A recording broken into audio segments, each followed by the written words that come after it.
This is breaking news. Texas farmers are sounding the alarm on this tariff war. And in more breaking news, nobody cares. Yeah, I don't know if it's just me or maybe it's some of you too, but as far as farmers sounding the alarm, I don't care.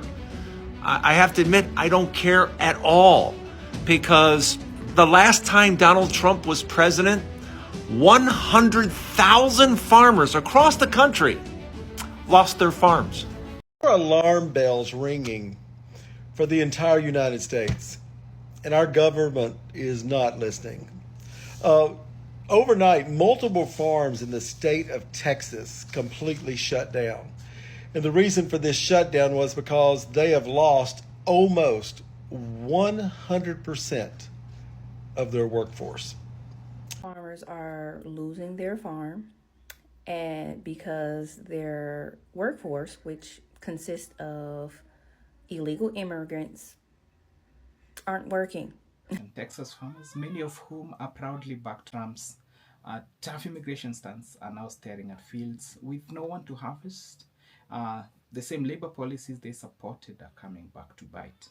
So today we're going to unpack this story, react to the farmers speaking out, and talk about how politics, policy, and sometimes pride can collide in real life. This is the consequences when we chose the wrong direction.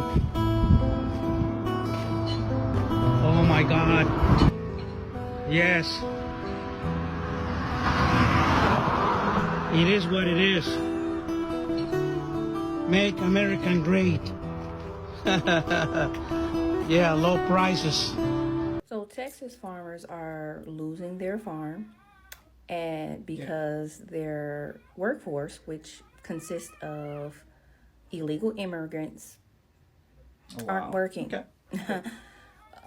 I don't care. I don't care, and majority of us with hearts and brains and knew what this man was going to do and what it was going to cost people, including you Texas farmers. Yet we don't care. You hated people so much, even your own workforce, so much that you voted for this man and went against your own self-interest. And I don't feel sorry for people who continuously do that.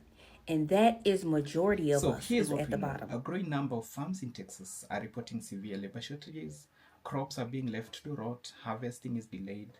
Farmers are literally losing money every day. Majority of us are at the bottom. We are not the 1%. We are not the billionaire class. We are the working poor. All of us basically are the working poor. And you voted against your own self-interest because of your hate. And you thought that, black people was going to come and work at these farms? No. Yeah, the situation is crazy. Shove that idea up your ass. And I'm being very serious. And I'm saying that in the nicest way as possible, as I can. It's not going to happen. You voted against your own workforce. Immigrants are the backbone of this United States of America. Okay. And you allowed this man to do all of this. You voted for this. So you guys can lose your farms, lose your equipment, lose everything, especially your land. So these billionaires can come up and buy your land for pennies on the fucking dollar. This is what you get for voting for your hate. Your ignorance couldn't allow you to vote for someone amply qualified for the job. And now you got a set of people that is in this administration that is DEI hires, not qualified at all in any way for the jobs they are placed in. And it's costing you everything. Have the day you voted for. 55%. Oh, wow. That's the rate that American farmers have been declaring bankruptcy over and above last year. 55% more bankruptcies of American farmers. And it's the conditions, the economic conditions that are contributing to it. A lack of a workforce, a lack of labor, tariffs, I mean, the whole 9 yards. You know, everything this administration has done is contributing to these people losing everything. They're losing the farm, right? So why is this important? Why should you care? Well, what happens when a family declares bankruptcy is that their property is sold in a sheriff's auction to satisfy creditors. So they lose their property. It's fire sailed. And, you know, if they've got a $1 million loan on the 1,000 acres they got, and they get $500,000 for the property, well, they're on the hook for another $500,000. We're talking about generations that have farmed land, that have been farmers their entire lives, losing everything because they can't sell a product overseas.